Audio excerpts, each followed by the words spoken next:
Not the Zions. Not Zions. the Zion. My favorite car. How about the Jeep? The new Jeeps, they're very boxy.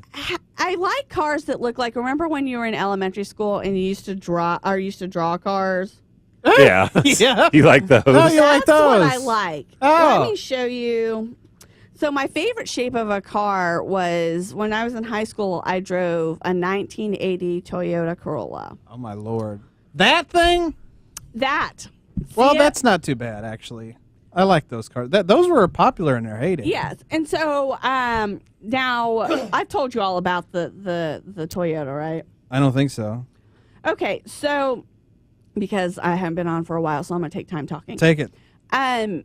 When I was 16 years old, we were driving a 87. My brother and I both put in $250. It was $500 car.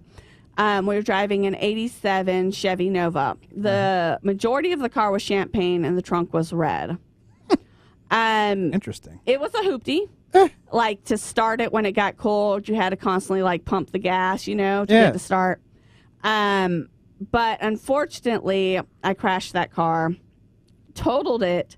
The thing about the Chevy that I loved, which is why I subsequently got Chevys later, was that even though I had pushed the entire engine block up, because I hit a Saturn and it literally like bounced off the Saturn Tissue paper. because it was made. It's a rubber car. Yeah. Well, my car was all metal, so I had jacked up the entire front. The seatbelt didn't hold, so I hit my head against the windshield, cracked the windshield with spider webs. Jesus. Whoa. Yeah.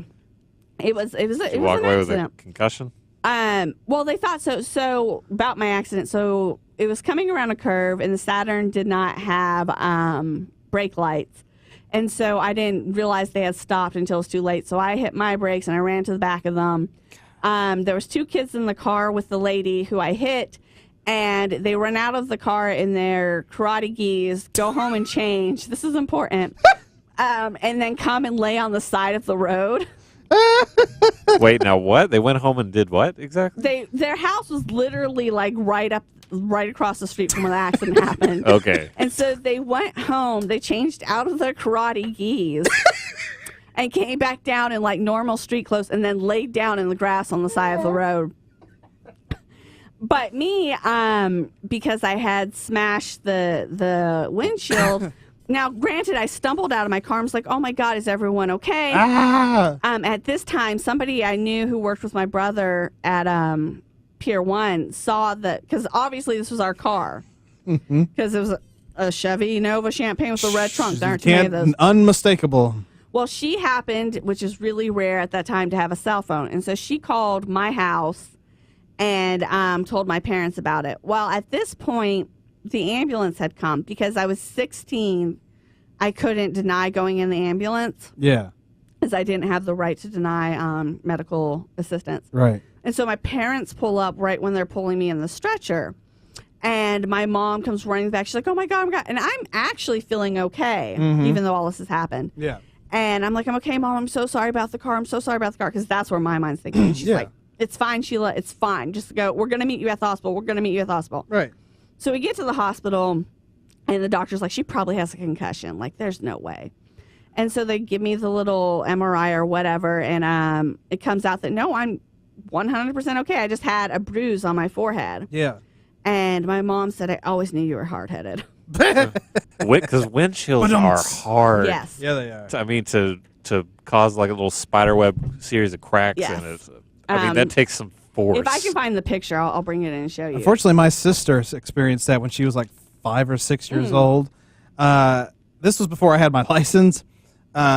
So my grandmother lived right in front of our house back in the day, and there was a big field in between our houses. So I mean, we would walk that field all the time, and sometimes we would drive down that field. And back in the day, that was where like our lawnmower, the lawnmowers for our house and our grandmother's house would be in her garage.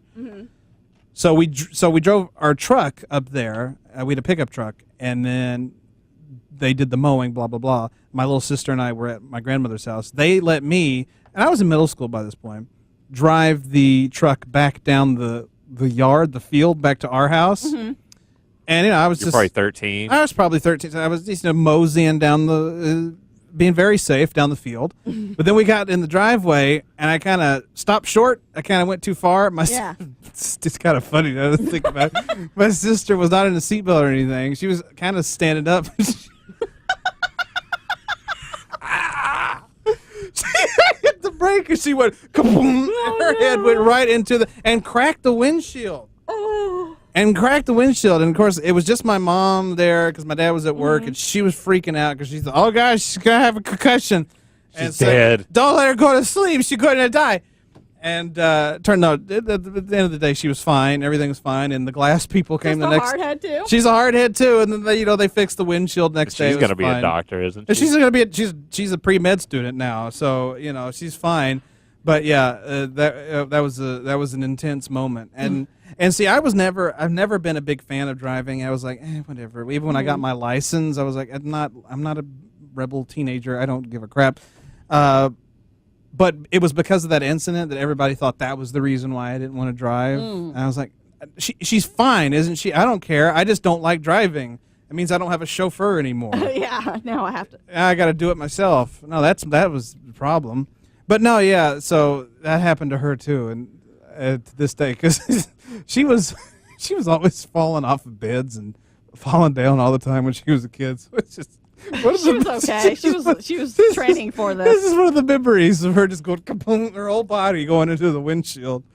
But she was 5. 5 or 6. How old was she? Well, this was in the early 2000s, yeah, because she would have been, this is before I had my license, and I got my license in 05, so we're looking at 02, 03 era, and she would have been 4 or 5, yeah. So, yeah.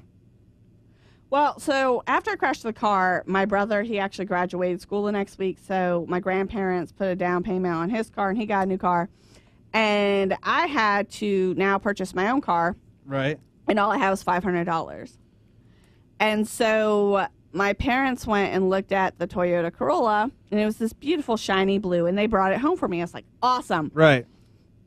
This thing, the passenger seat was held up by plywood. Yeah. Like a 2x4.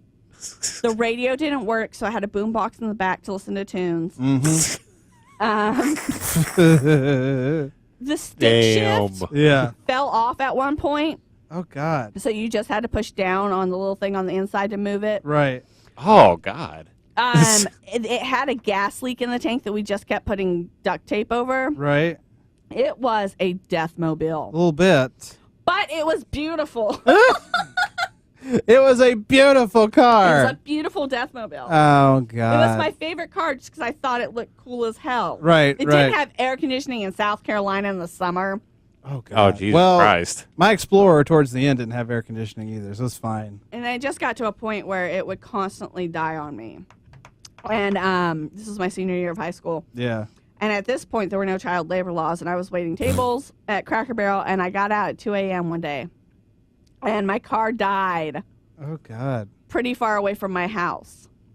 And this was pre-cell phone. Jesus. So I had to walk Story's terrible. through the woods to get to a payphone. And I kept calling, and no one was answering the phone at my house. They never heard it. So I had to walk all the way home, and I got home at like 3 a.m. And my dad was like, what is going on? I was like, well, if you'd picked up the phone instead of hearing when the door opened, you'd know my car broke down. Jeez. And the next day, my dad was like, all right, I'm going to take you down. And how much money do you have? I was like, $500. Because apparently that's all I ever owned in my life is $500 at one point. Right.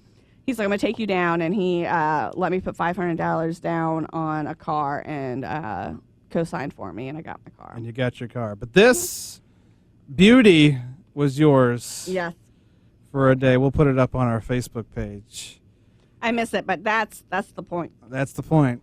I like it. boxy cars. You like the boxy cars. That's fine. But not the ones that look like boxes, the ones that look like little children drew them.